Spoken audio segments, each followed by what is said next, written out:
Hello everybody, my name is Kathy Allen and I am the hospice educator for Home Health and Hospice of Merrimack, and I am thrilled that you are here with me today for this in-service on hospice care within your facility. I want to tell you a little bit about me before we get started with the PowerPoint. I have been a hospice nurse for about 15 years. I've served in many capacities. I have done hospice assessments. Good afternoon. For a few My years name is I've done Kathy it in the Allen, hospital. and I I am have here worked as a today hospice at your supervisor. facility to present When my some husband and I got information transferred here regarding to New hospice Hampshire 4 care years ago from within the upstate New York, facility. I decided that since I couldn't find my way out of my driveway, I was going to go back out into the field and do some hospice care and hospice admissions. And I really loved that. And I did that for a year here, got familiar with the area of New Hampshire that we are in, and then I transitioned to a teaching role at Nashua Community College. And I did that for a few years and found my way back to my passion, which is hospice care. So I'm going to take a few minutes and have you guys give an introduction of yourself and a little bit about what you hope to learn today, and maybe a little bit about the background that you already have in hospice. And so thank you for doing that. And after we do that introduction, we're going to do an icebreaker with this lovely deck of cards called the Death Deck. And so what I would like you to do is to choose a partner before we start the presentation, and I'm going to be handing you out 3 cards each. And I want you to discuss the cards with your partner, and then we'll have a little brief time to do some sharing about what kind of questions you were asked, and maybe what you found to be a fascinating response, something that you learned from your partner that you could share with your partner's permission. And so that's a little activity for us to do, a little game. So now that we're done with that, we are going to, before I get started on the PowerPoint too, I want to point out that behind me is a great big sticky note in blue. And that is going to serve as a parking lot for any questions or concerns that we might have that we want to kind of come back to, and also maybe some ideas that you have for further education, maybe on pain control or secretions, other symptom management needs, or things that you'd like to know about further when we're done with this hospice PowerPoint. So let's get started. And the objectives I'd like to cover for today is to review the philosophy of hospice care and discuss what hospice care provides, not only within this facility but out in the community as well. We're going to talk about principles of death and dying and an individual's response to death, and then kind of share a little bit about our hospice and your facility's partnership and what kind of roles that we play within that partnership. So let's start out with what is hospice care. Hospice care focuses on improving the quality of life for a patient and their family when they're faced with a life-limiting illness. The primary goal of hospice is to provide comfort, relieve physical, emotional, and spiritual suffering, and promote the dignity of terminally ill patients or persons. Hospice care neither prolongs nor hastens the dying process. The care is palliative, it's not curative, to control pain and symptoms associated with a terminal illness. Hospice care is a philosophy of care, it's not a place. It's a philosophy of care that can be performed in a various number of places, which we're going to talk about a little bit down the way here. Just a quick history on hospice. When hospice was first developed, Medicare and Medicaid did not cover the cost of hospice care in a facility. But as of June 5th, 2008, the Center for Medicare and Medicaid Services now does include guidance for hospice care for patients who reside in a facility. So that is exciting, and we're thankful because some people just cannot be maintained at home. They don't have a primary caregiver, or they need hospice care when there are already existing patients in a long-term care facility.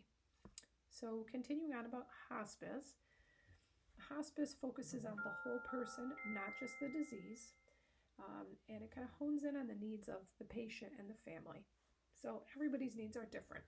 everybody's disease processes are different. So we want to focus in on what the specific needs of that patient and family are. And the care is provided by an interdisciplinary team. This team is the provider, the nurse, social workers, chaplains, nursing assistants, volunteers, a bereavement team. Sometimes we'll utilize therapists, occupational or physical therapist. Dietary consults sometimes are also needed for our hospice patients. And the whole team works in collaboration with your facility staff. You guys are the primary caregivers of your residents and you know them best. Our job as a hospice is to walk alongside of your team and provide guidance and answer any questions or concerns you may have and apply our expertise to your expert care that you're already giving. Hospice addresses patient and family needs such as pain and symptom management, emotional, psychosocial, and spiritual care. They can help with funeral planning and arrangements, and we provide bereavement for family and caregivers after the patient's death. So again, our role is not to come in and take over care for the facility. Our role is to work in a partnership with you as the primary caregivers. So where is hospice care provided? Again, being that hospice care is a philosophy or approach rather than a place, it can be provided in most hospices hospice care is provided in patients' homes. It can be here in a nursing home or a long-term care facility, hospital. It can also be provided in an independent facility like our hospice house, any of facilities that are devoted to end-of-life care. It was originally designed to be a non-institutional benefit, but now, like we talked about earlier, it is possible to receive payment, Medicare coverage, while residing in a nursing home. So some basic principles of hospice care. We want to focus on the time that a patient has left and try to make that quality time. We want to affirm life. We want to regard dying as a normal process. We all live, we all die. Hospice does not hasten or postpone death. And I know that's a misnomer because some people think, especially patients, that if they go on hospice, it means they're going to die tomorrow, and that is not the case. Other patients feel like if we medicate with morphine, we might prolong their death, and that also is not true. Hospice care relieves pain and other symptoms. That's our main focus. We integrate medical, psychological, and spiritual aspects of care, and we offer support systems to patients and families. So different attitudes toward death and dying. We all have different attitudes, different backgrounds, as we talked about earlier when we were doing our icebreaker activity and when we were doing our introductions. Each person, they have their own view and attitude toward death, which has been impacted by society, which is our main influencer, television, commercials. The attitudes of society toward death have been changing for the better over time. Fear is really the most common attitude toward death, especially if you're the one facing it, because it's really fear of the unknown. And attitudes toward death seem to change over the lifetime of a person. And I'm not really sure if that's just because as we age, we tend to see death a little bit more as we go through stages of life. So, but that seems to be the way it is, that people who maybe were a lot more fearful when they were younger seem to not be so much. And I can't really say what the research is on that, but it's kind of what we see in hospice. So American society tends to deny the reality of death due to previous experiences with death, circumstances surrounding death, and also some medical professionals view death as a failure. And again, that may be in situations where, again, in acute care, we're focused on life-saving, not helping somebody to have a comfortable, peaceful death.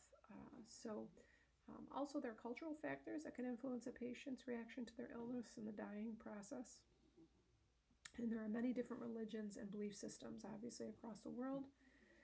Each different culture and religion holds a different view of death and mourning.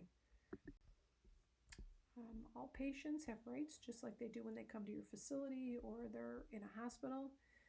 The patient's right is a regulation for hospice providers under the 2008 Medicare Hospice Conditions of Participation. And all hospice patients have a right to be informed of their care and the fact that they are going on hospice. And sometimes we have families that say, please don't tell so-and-so that we're putting them on hospice, but we have, the patient has a right to be informed of the hospice care. So when is hospice care appropriate? Maybe for some of your residents? Well, first of all, referral to hospice is only appropriate when the patient and family have opted for that treatment of the life-limiting or terminal illness. In other words, you might have somebody who's not feeling well. You can't just call up hospice and say, hey, can you do a referral on so-and-so? There has to be a diagnosis, and a medical provider has to have assessed the person as having a terminal illness, and the terminal illness has to meet that criteria. For instance, we couldn't say somebody was terminal that had the chicken pox. We have to have a specific diagnosis for prognosis of less than 6 months. Medicare guidelines further require physicians have determined that life expectancy is 6 months or less. And I always tell patients and families that we don't have a crystal ball. The doctors do the best that they can based on the information that they're given, but we do have patients who live much longer than 6 months on hospice, and we have, again, to do the very best we can, we have some patients that graduate from hospice that no longer require hospice care. So if the doctor gives a diagnosis of some of these common diagnoses you see on this slide, besides cancer, heart disease, pulmonary disease, renal disease, liver failure, Alzheimer's disease, they have to meet specific criteria for these diagnoses. So if you had a patient who was end-stage pulmonary disease and having difficulty breathing, your job as either a nurse or an LNA, even volunteers, you could communicate to the nurse or the physician that you're seeing some changes and you have concerns, and the physician, the provider, would be the one to assess the patient. Payment for hospice care, there is a rider for Medicare hospice. Medicare A beneficiaries will cover for the hospice care. You'll see only one state, Oklahoma, has all but one state, I should say, have a Medicaid hospice benefit. Most commercial insurances do cover hospice as well. They usually follow the Medicare protocol, and regardless, if somebody didn't have any insurance at all, there are ways our social workers can work to make sure that we're providing a hospice care to those who are unable to afford the care. So some of the end-of-life symptoms, most patients and families who are living with life-threatening illnesses do experience a lot of physical symptoms. Some of these symptoms are related to the primary illness. Others are related to adverse effects of medication or therapy. The hospice care manages the patient's symptoms to promote comfort and quality of life. And it's a little bit different in the facility than it is in the community. If I'm out at a patient's house and I notice a symptom, I can call the hospice physician and she can order something. In the facility, we're not the primary caregivers. We come in and offer recommendations, and certainly we can call our hospice provider and they can make a recommendation for the facility provider. And once the facility provider reads that recommendation, they determine whether or not they would like to proceed.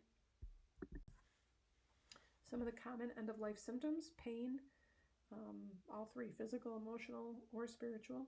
Sometimes all three they have at once.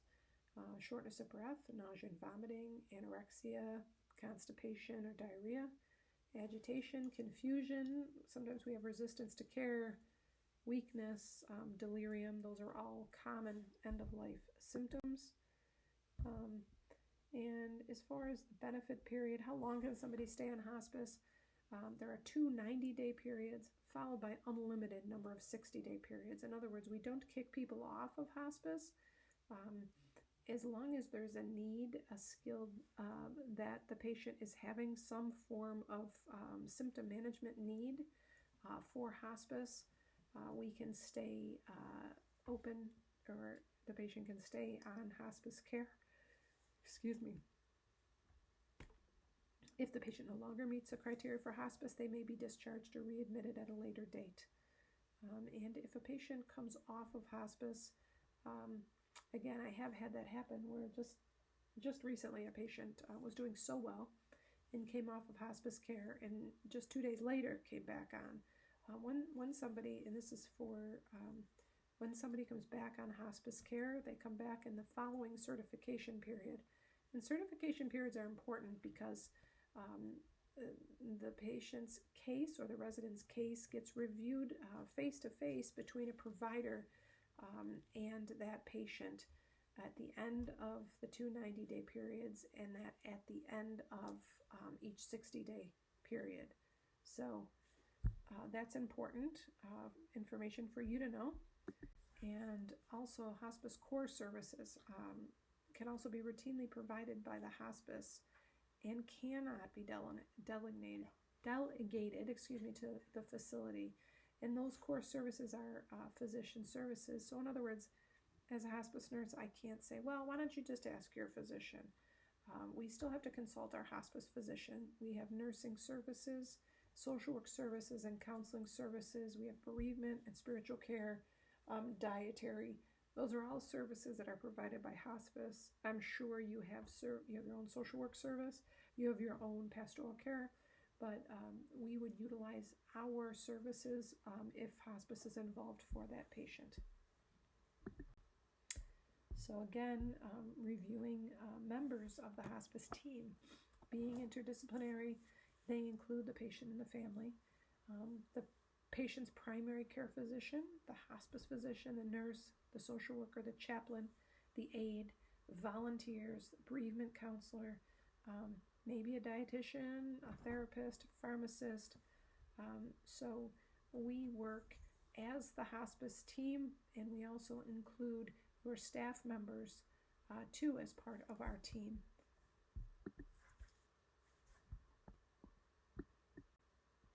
So we provide bereavement services after the patient dies, and this goes on for up to 12 months. We do speak with the family and what they prefer. We don't badger somebody, but we will provide phone contact, counseling, assessments for community resources if necessary, support groups.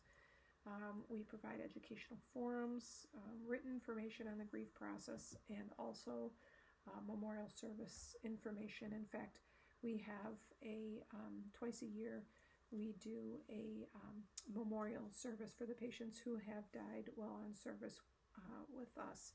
And that's called a Night to Remember. And our Night to Remember is coming up shortly. I think it's in about 2 weeks from now. So that's important information to relay to families if you have any right now that are on the hospice team. And bereavement services are also available to the resident's roommate, family members, staff, or caregivers who experience grief from the loss of a patient. So a little bit about the hospice facility partnership. The nursing facility staff does become part of the interdisciplinary team when one of your residents elects to go on hospice care. It's important for every provider to recognize and appreciate each other's knowledge and remain open to two-way learning. Nursing facility staff are skilled in meeting the clinical and psychosocial and spiritual needs of their residents, and hospice staff are skilled at meeting the special clinical, psychosocial, and spiritual needs at end of life. So together, their expertise allows the nursing facility and hospice to deliver the most comprehensive care of the patients and the family as possible. We're always open 24 hours a day. If something happens, such as a fall or a change in status, we can always come out, send a nurse on call out to the facility to offer assistance if it's necessary. Successful partnerships between a hospice provider and a nursing facility include, again, acknowledgement and respect for each other's regulations, developing a good or excellent communication process, consistent coordination of care by the hospice and the nursing facility, and identification of the care plan in both the nursing facilities and the hospice medical record. Super important, as in any field of healthcare, consistent communication, coordination, and documentation are keys to success. The provision of high quality coordinated care at end of life is a win-win scenario for the patient and their family, for the nursing facility and their staff, and for the hospice and their staff. And I will leave you with this last slide that I love so much. Hope, dignity, and love. It must be hospice. And I enjoy your facility so much, and you guys give excellent care, and you partner with our hospice team so well. Do you guys have any questions or concerns about hospice care for me that I could answer for you? And also, I have listed here at the end of the slideshow some references if you would like to look for some further information. And please don't forget to write any questions or concerns that you have. Any other seminars or educational things that you would like to see done from our hospice team, we would be more than happy to do that. And I thank you for the care that you give to our elders, and I appreciate you coming to this educational seminar. Thank you so much, and have a blessed day.